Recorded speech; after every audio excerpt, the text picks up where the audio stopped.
Viewers, এখন আমরা দেখব কিভাবে আমাদের সফটওয়্যারের মধ্যে প্রোডাক্ট অ্যাড করতে হয়। তো আমরা এখানে প্রোডাক্ট অ্যাড করার আগে দুইটা ব্রাঞ্চ অ্যাড করে নিয়েছি, একটা হচ্ছে মেইন ব্রাঞ্চ 2 আর একটা হচ্ছে মেইন ব্রাঞ্চ 1। তো যাদের কিনা ব্রাঞ্চ টাইপ 1 থাকবে,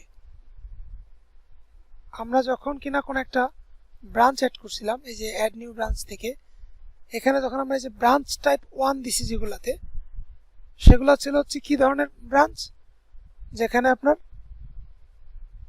ওয়ারেন্টি এবং ইউনিক বারকোডের পণ্য বিক্রি হবে, যেমন mobile, computer, laptop, printer, motorcycle, fridge, AC, TV, এরকম যে সমস্ত প্রোডাক্টে ইউনিক বারকোড থাকে। আর ব্রাঞ্চ টাইপ 2 ছিল কাদের জন্য? সুপার শপ, সাধারণ ব্যবসা বাণিজ্য, অন্য যে কোনো দোকান, মুদি দোকান, এই রড বালু ইট সিমেন্টের দোকান, জুতার দোকান, ফ্যাশন হাউস, বিউটি পার্লার বা এরকম আর যত আছে এই জাতীয়, সেটার জন্য হচ্ছে ব্রাঞ্চ টাইপ 2। আর যেগুলো হচ্ছে সিরিয়াল যুক্ত প্রোডাক্ট, সেটাতে হচ্ছে ব্রাঞ্চ টাইপ 1।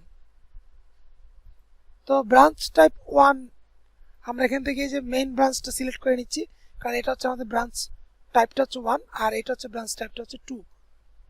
আপনাদের বোঝার সুবিধাতে আমরা এখানে লিখে দিচ্ছি যে মেইন ব্রাঞ্চ 1 এবং মেইন ব্রাঞ্চ 2। তো আমরা 1 লিখে আমরা রিফ্রেশ করে নিলাম। এখন আমরা কি করব, আমাদের ব্রাঞ্চের মধ্যে বিভিন্ন প্রোডাক্ট অ্যাড করব। তো প্রোডাক্ট থেকে আমরা চলে যাব অ্যাড নিউ প্রোডাক্টে।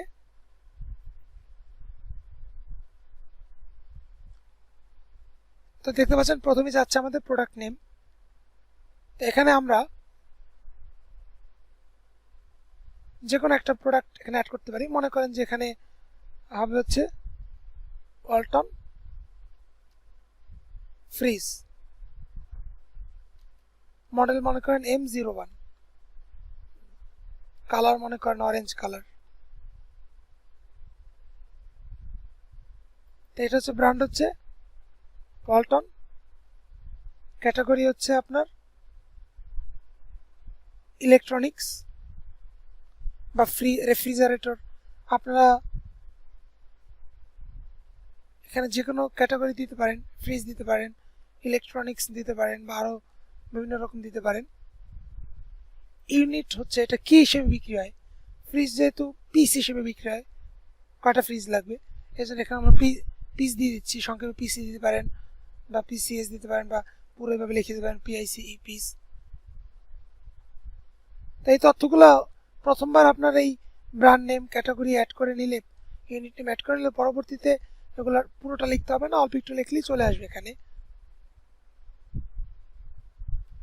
আমরা এখানে পিস দিয়ে দিচ্ছি, PCS মানে পিস। তো প্রথমে হচ্ছে প্রোডাক্ট নেম, তারপর হচ্ছে ব্র্যান্ড নেম, এটা কোন ব্র্যান্ডের প্রোডাক্ট, তারপর হচ্ছে ক্যাটাগরি, এই প্রোডাক্টটা কোন ক্যাটাগরিতে পড়ে, তারপর হচ্ছে পারচেস প্রাইস মানে হচ্ছে কেনা মূল্য। মনে করেন এটা ফ্রিজটা কেনা মূল্য হচ্ছে 15,000 টাকা এবং এটা সেল প্রাইস হচ্ছে 20,000 টাকা এবং এটা স্পেশাল প্রাইস হচ্ছে 18,000 টাকা। এই DPSP মানে হচ্ছে স্পেশাল প্রাইস, মানে যারা কিনা ব্যবসায়িক কাস্টমার আপনার থেকে মাল নিয়ে আবার বিক্রি করে বা যাদেরকে আপনারা বিশেষ প্রাইস দিতে চাচ্ছেন, সেটা হচ্ছে DPSP, ডিলার প্রাইস বা স্পেশাল প্রাইস। এরপর উপরে কি আছে দেখেন, ওয়ারেন্টি। এটাতে মনে করেন যে 5 বছরের ওয়ারেন্টি। তো এখানে ওয়ারেন্টিটা কিন্তু দিন হিসেবে দিতে হবে, যে কত দিন হয়। এখানে 5 ইয়ার লিখলে হবে না, এখানে ডেজ হিসেবে কত দিন, দিনের সংখ্যাটা। যদি 5 বছর হয় তো 5 গুণ 365 কত হয়, আমরা একটু ক্যালকুলেটর ওপেন করে নিচ্ছি। 365 ইন্টু 5, 1825 দিন। তো এখানে আমরা কি করব, 1825 লিখব। আর যদি না থাকে তো 0 দিতে পারি বা ফাঁকা রাখতে পারি, সমস্যা নেই। এরপরে দেখেন দুইটা বিশেষ জিনিস, একটা হচ্ছে ইউনিক বারকোড, মানে হচ্ছে এই প্রোডাক্টটাতে সিরিয়াল আছে কিনা।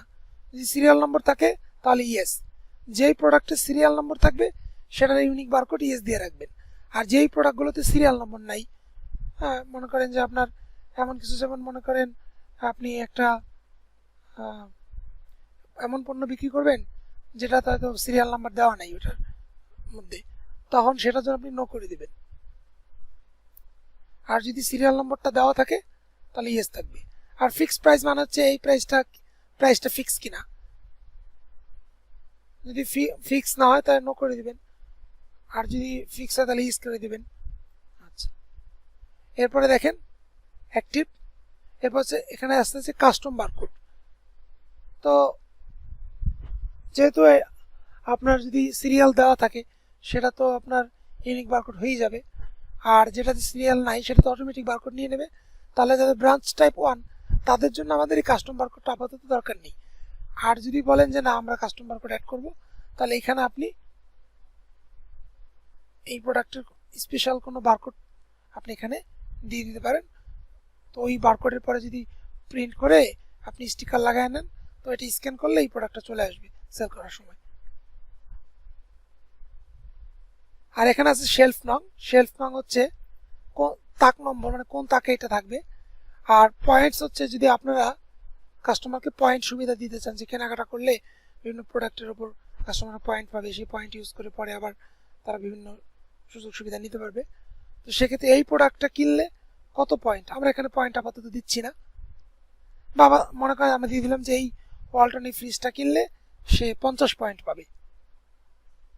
ওকে, তারপর আমরা এনি নোটসে হচ্ছে এই পণ্য সম্পর্কে কোনো তথ্য যদি সেভ করতে চাই ওটা দিয়ে রাখবো, দিয়ে আমরা সেভে ক্লিক করবো। তো আমরা আরেকবার একটু রিভিউ করে নিচ্ছি। প্রথমে ছিল আমাদের প্রোডাক্ট নেম, তারপর হচ্ছে ব্র্যান্ড নেম, তারপর হচ্ছে ক্যাটাগরি, তারপর হচ্ছে ইউনিট নেম। ইউনিট নেমটা কি? ইউনিট নেমটা হচ্ছে এই প্রোডাক্টটা কি হিসেবে বিক্রি হয়। যদি পিস হিসেবে বিক্রি হয় পিস, প্যাকেট হিসেবে বিক্রি হয় প্যাকেট, লিটার হিসেবে বিক্রি হয় লিটার, যদি মিটার হিসেবে বিক্রি হয় মিটার, যদি ফুট হিসেবে বিক্রি করেন ফুট।